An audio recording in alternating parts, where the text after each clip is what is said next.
Give it to him.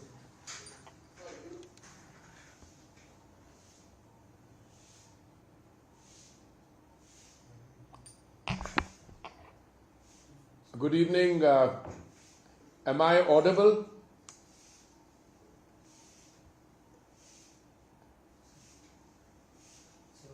Okay. Well, warm greetings to all of you. I'm very happy to be joining you and the members of the media who have gathered to interact on the very interesting and exciting theme of fueling India's growth, which has been organized by Tata Assets Management. No matter which way you look at the Indian economy, both in terms of its performance in the last 10 years and in terms of what the potential for interaction with the rest of the world is in terms of our domestic growth indices and what the indicators provide, I think India will be an exciting market, and if I may take the liberty of saying, not just an exciting market, but one of the few bright spots in a global situation which is not without some concern. For those of you who are engaged in the exciting task of managing money, taking decisions on where you need to invest, clearly you will look at what the possible choices are in terms of the other economies in the world. And it's not my purpose here to play up the fears, real or imaginary, in terms of what's happening in Europe, what's happening in China, what's happening in other parts of the world. My limited purpose here is to interact with you on what I think is likely to happen in India given our current situation. It's generally assumed or expected that a country's stock market performance should positively correlate with its GDP growth. This is also happening in India, as both the GDP and stock market are performing exceedingly well. Our GDP growth averaged for the last 3 quarters something like or around 8%. Our economic growth prospects should remain strong over the medium term, with GDP expanding from between 6 to 7% annually till about 2030, or even more perhaps, as some of us are hoping, compared to the expectation that the global economy will grow at about 3%. The Indian economy will transition to an upper middle income country status by fiscal year 2036, reaching 26 trillion mark by fiscal year 47, with a per capita income touching over $15,000 if you believe the assessment of Ernst & Young. I believe it, but only because I think it is too conservative.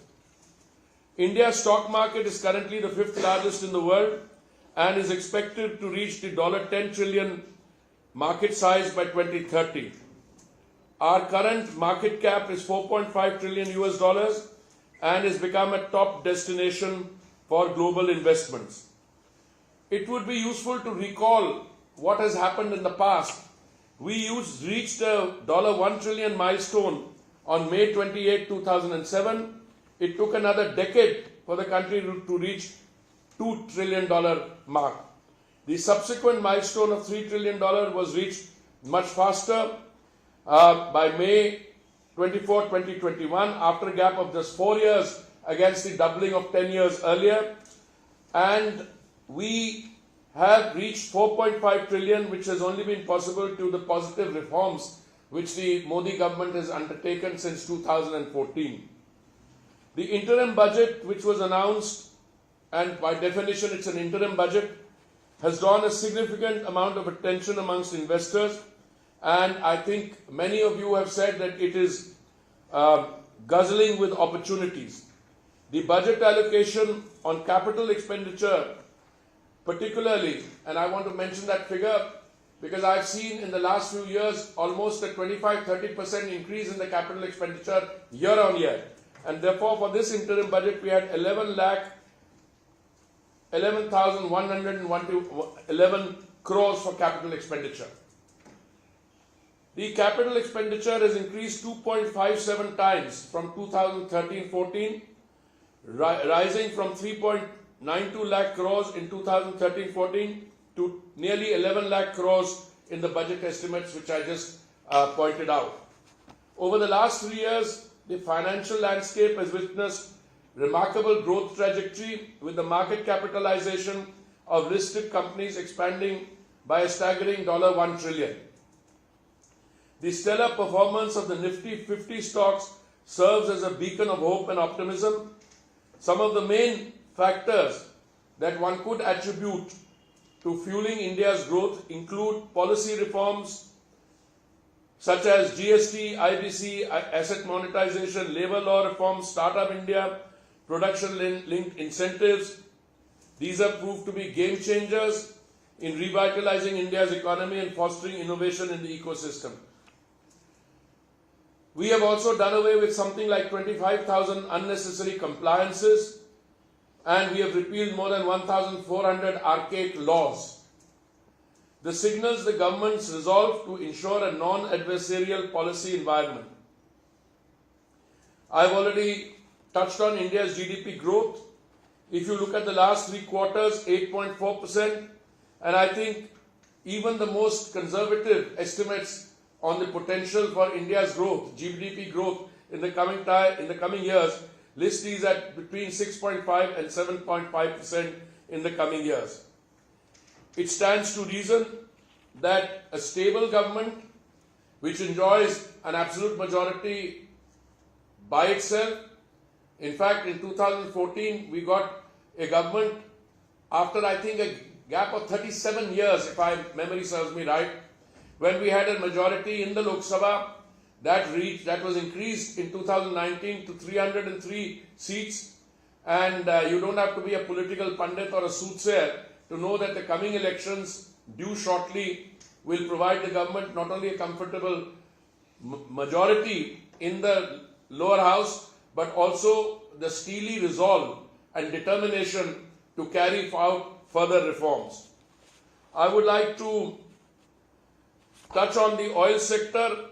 If you look at the companies that are the OMCs with which my ministry is associated, IOCL, HPCL, BPCL, ONGC, Oil India, GAIL, Engineers India Limited, if you look at their performance in 2021 up to February 2024, the increases in share prices have been 153% increase in the IOC share price, 72% increase in the share price of HPCL, 43% in the BPCL share price increase, 125% in the increase of the share price of ONGC, 125%, Oil India 215%, GAIL India 70%, and Engineers India Limited 189%. Now, by any yardstick, these companies are doing well, the market is responding to them, and the share price, and I still think some further market corrections in terms of the real value of these companies could be foreseen. I mentioned that India is one of the few global bright spots. India has contributed 15% of global growth according to the International Monetary Fund in 2023. Normally, the Nifty 50 index grows 2 to 2.5 times annually against the annual growth registered by the GDP of India. As the GDP of India has maintained 8% or more growth in all 3 quarters of the current fiscal year, the market is expecting 16 to 20% rise in the Nifty index in the current fiscal year. The current landscape for aspiring traders and investors in the Indian stock market is a tapestry woven with threads of promise and challenge. Some important points that may be worth mentioning include India's real estate sector, and I think you had traditional problems. These have been more or less overcome.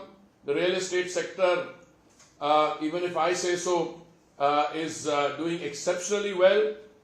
The real estate investment trusts, REITs, which enable foreign investors to bring money into the commercial sector, particularly warehousing, data centers, helps the investor to make money, maintain their profits, and then also provides an exit route. I think this is a very positive contribution to India's growth. Small and mid-cap funds have seen a surge in inflows from investors led by higher than expected performance of companies in these segments. In 2023, there were 182 SME IPOs, raising a total of 4,600 crores, a rise of above 150% from 1,800 crores in 2022. The regulator is now mandating additional disclosures in the case of listing SMEs, thus playing the role of a facilitator to promote trust and transparency. The overall size of the Indian mutual fund industry has grown from $9 trillion plus on 31st January 2014 to $52.74 trillion on 31st January 2024, a six-fold increase in 10 years. Tata Mutual Funds is one of the most valued and trusted mutual fund houses in India.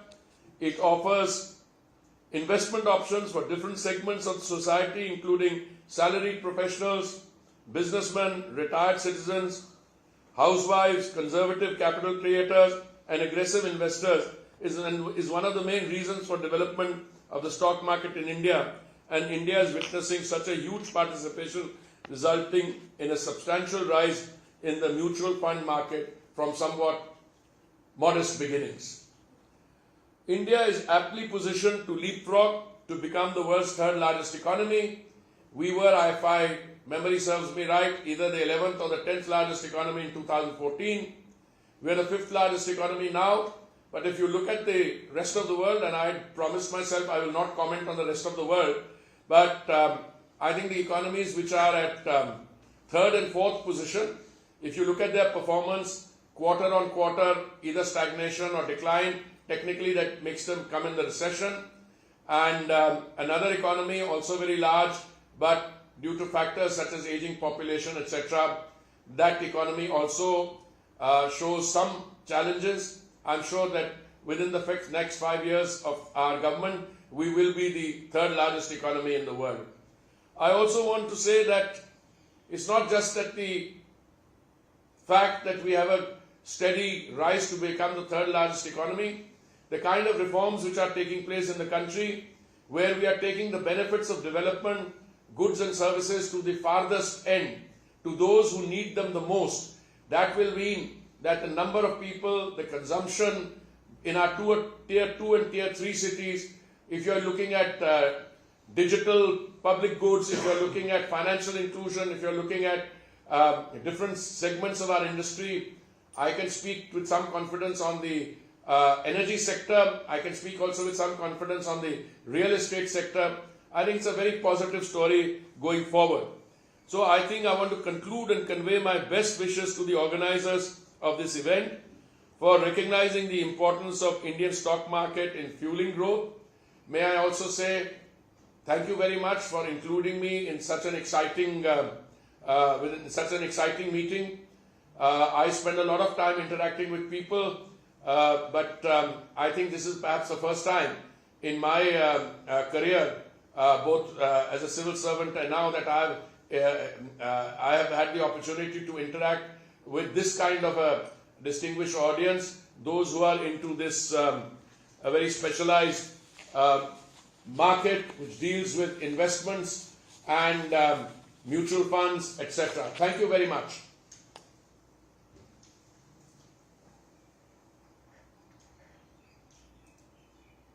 Thank you very much, Honorable Shri Puri, for gracing us with your presence electronically. Indeed, your thoughtful address helped us delve deeper into the initiatives and also explore paths towards a more sustainable tomorrow. Thank you so much for your presence, which is indeed